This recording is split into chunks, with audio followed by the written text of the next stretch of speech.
오늘 하이닉스 기업 가치가 급등했죠. 무려 8.46% 상승으로 마감이 되었습니다. SK 하이닉스 시총이 80조 수준이니까 약 6조 정도가 하루 만에 돈이 몰린 거죠. 6조가 하루 만에. 삼성전자도 물론 뭐 하이닉스만큼은 아니었지만 얼마 전부터 많은 돈이 몰리고 있는 상황이죠. 왜 삼성전자와 하이닉스가 이토록 기업 가치가 상승하냐에 대한 이야기가 오늘의 핵심 주제가 되겠죠. 사실 뭐 돈 되는 라디오를 자주 시청하시는 분들은 이미 뭐 학습이 반도체 분야에서는 많이 되어서 답이 술술 나오시리라 생각이 됩니다. 크게 보면 이유는 두 가지죠.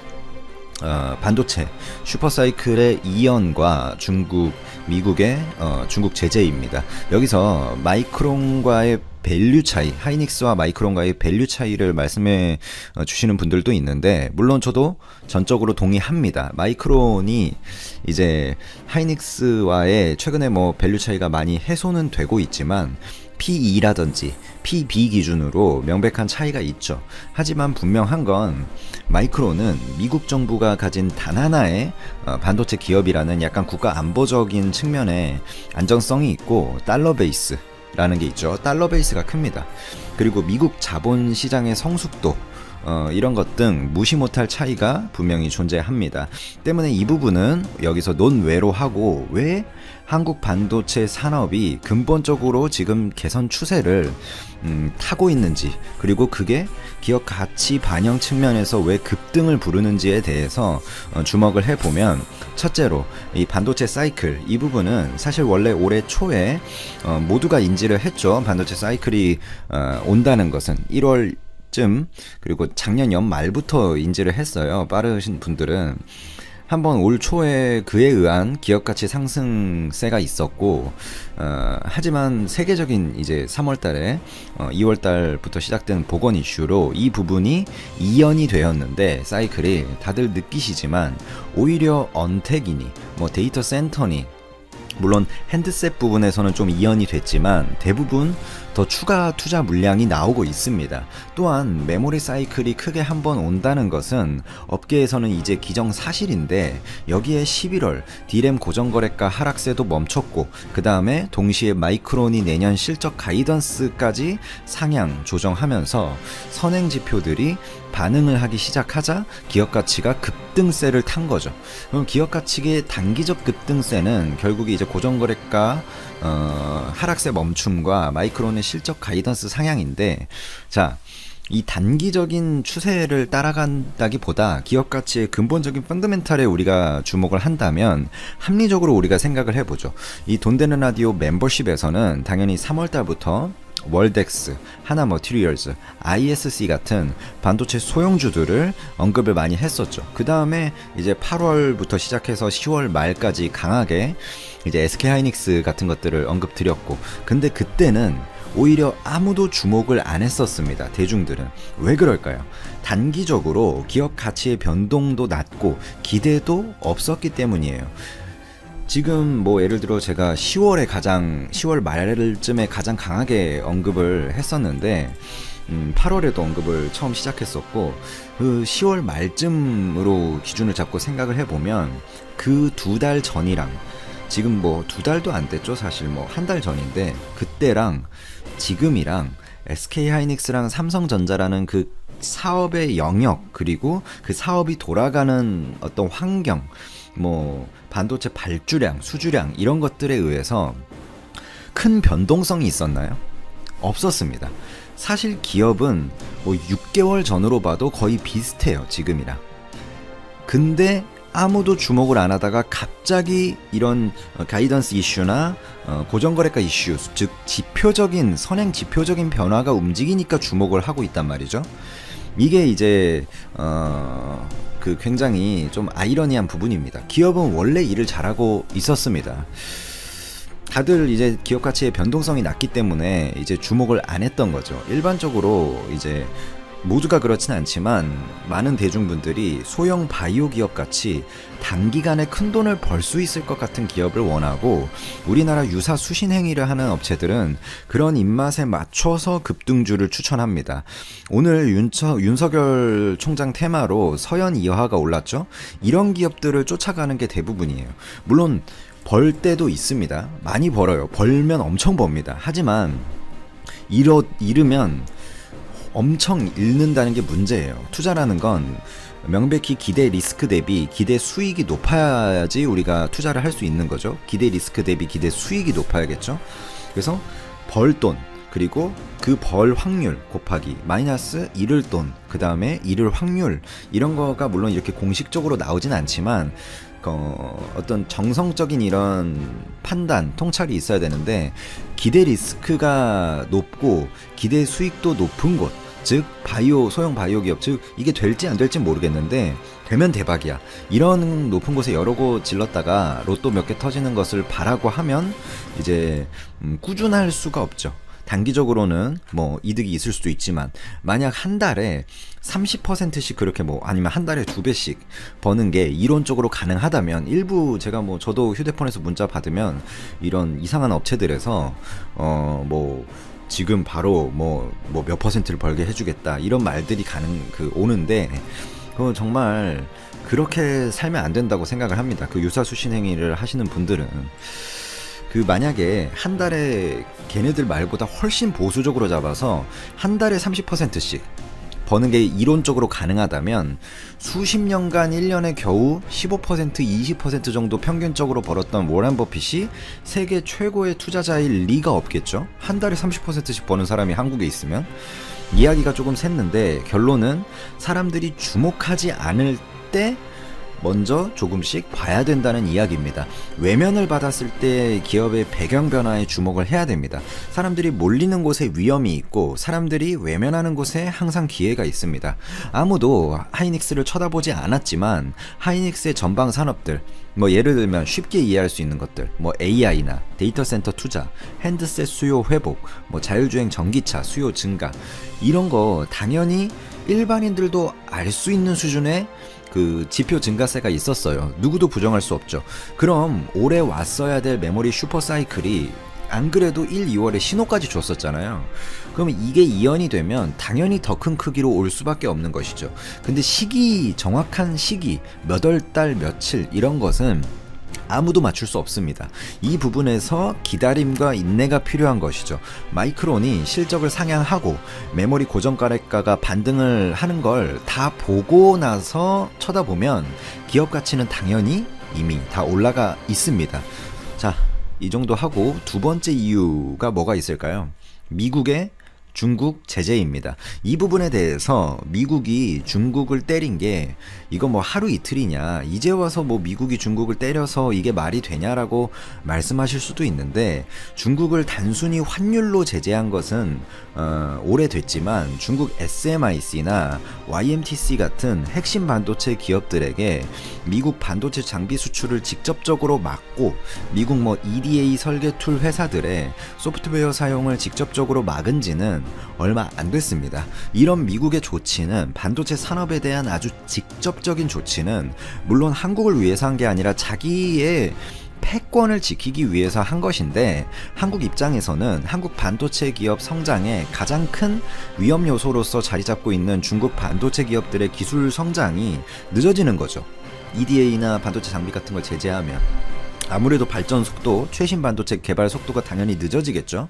이거는 당연히 한국 입장에서 대형 호재로밖에 볼 수 없는 부분입니다. 근데 이 제재가 지금 와서 제가 백미러를 보고 과거를 보니까 명확하게 네가 말할 수 있는 거지라고 말씀하실 수도 있는데, 제 영상들, 제 음성 녹음들, 그리고 커뮤니티의 글들 찾아보시면 그때랑 지금이랑 저는 발언이 똑같습니다. 꾸준히 들으신 분들은 아실 거예요. 그래서 이제 멤버십 가입도 해주시는 거고, 이런 제재 발표 후에 시장은 기업 가치가 소폭 오르는데 그쳤어요. 근데 우려가, 논리가 아예 없진 않았어요.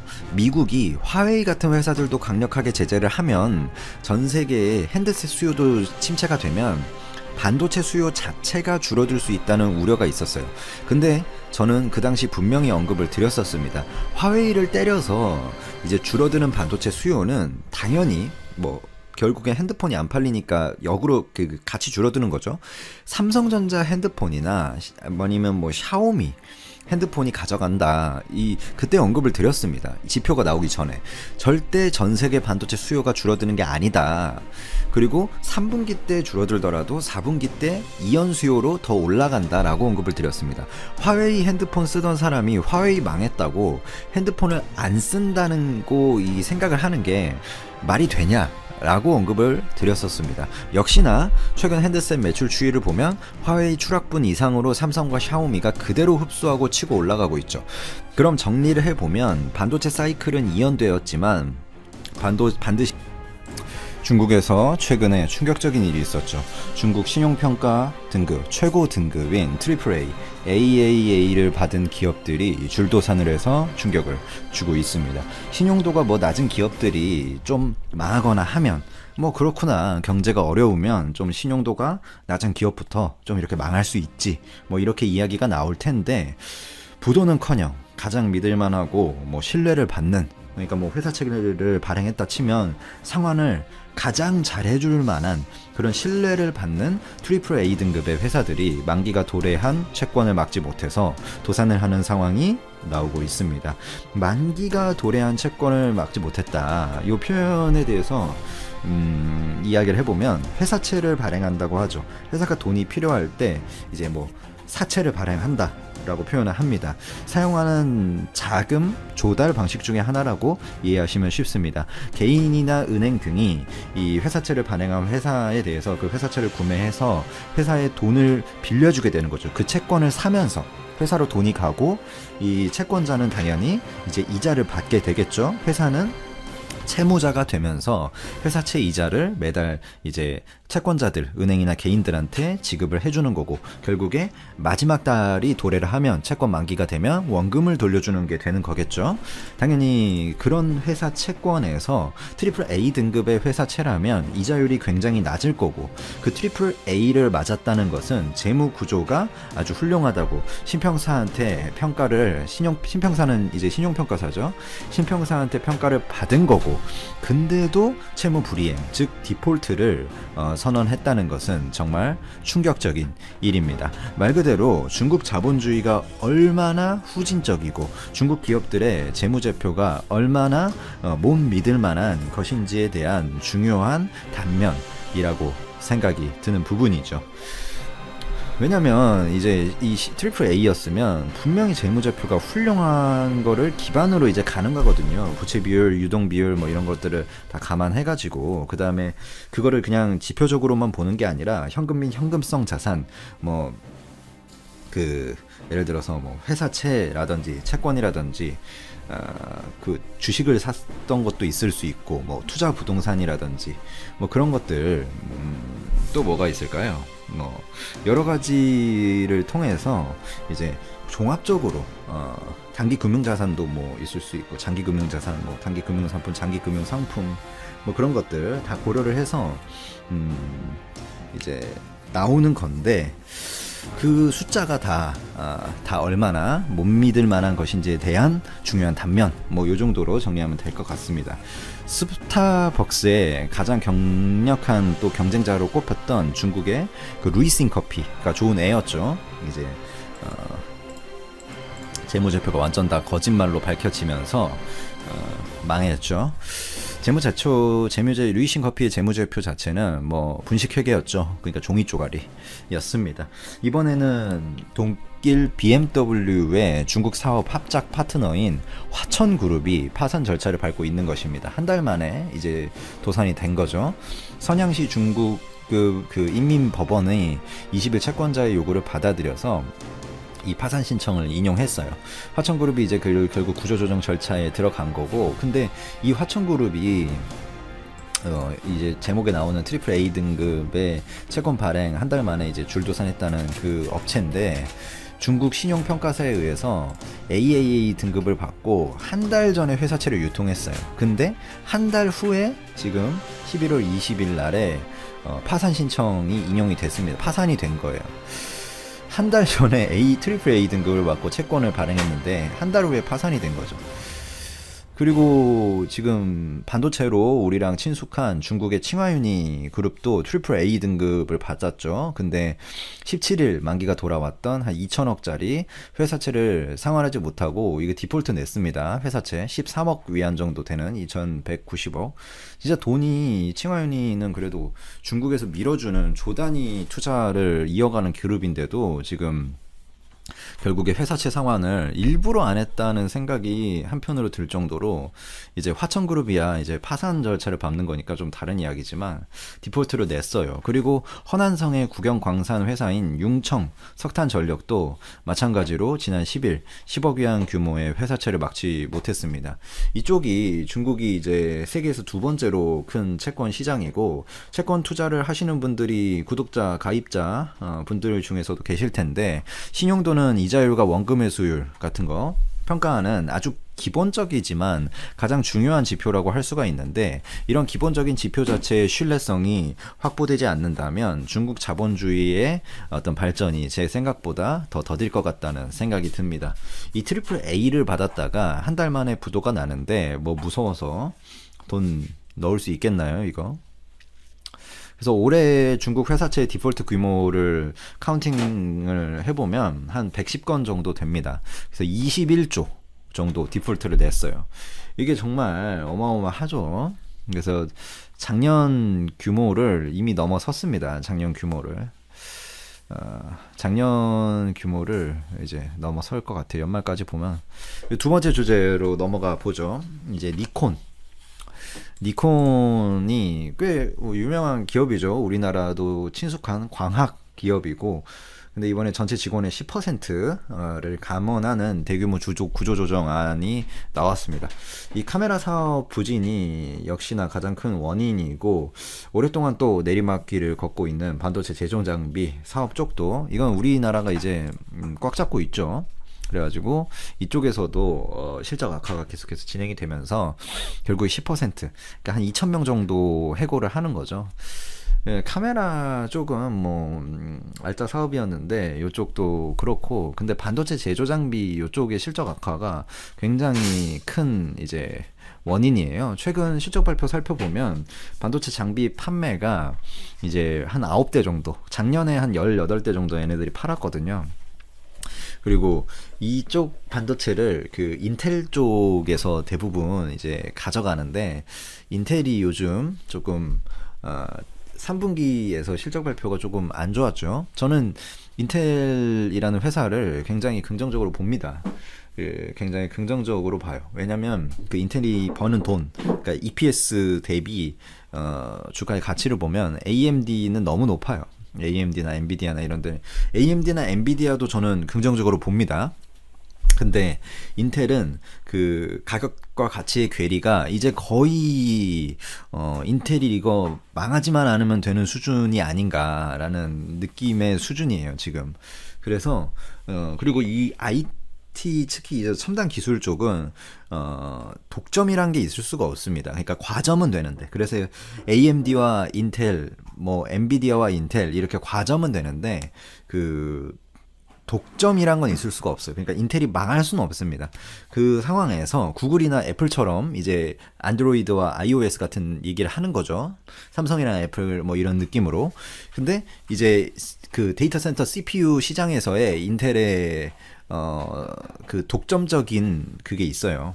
그리고 그쪽은 굉장히 보수적인 그 사업 구조를 가지고 있기 때문에 물론 AMD나 이런 쪽에서 엔비디아의 GPU라든지 뭐 이런 쪽에서 조금씩 파일을 늘려가는 거는 그럴 수 있지만 막 뭐 인텔이 50% 이상인데 그게 막 다 깨져버리고 이런 거는 그 결코 그렇게 쉽게 일어나지 않습니다. 확률적으로 봤을 때.